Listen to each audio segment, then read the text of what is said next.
Assalamualaikum warahmatullahi wabarakatuh. Tepangkeun wasta abdi Pani Auliatami di kelas 11 IPA 2. Di dieu abdi bade nyaritakeun tentang novel Rumaja catatan poean karya Aiko Raliati dileuleur ku Hadiah Samsudin 2008. Ieu novel teh nyaritakeun masalah anu samemena tacan kungsi jadi tema sastra Sunda komo carita budak. Nyaeta hiji masalah kajiwaan budak banci.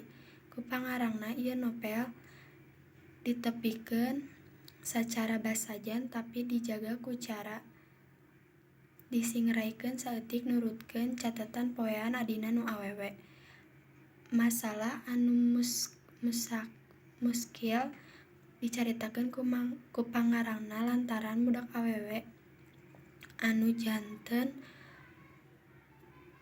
tanggung jawab kulawarga kulantaran indungna maot bapana Indit.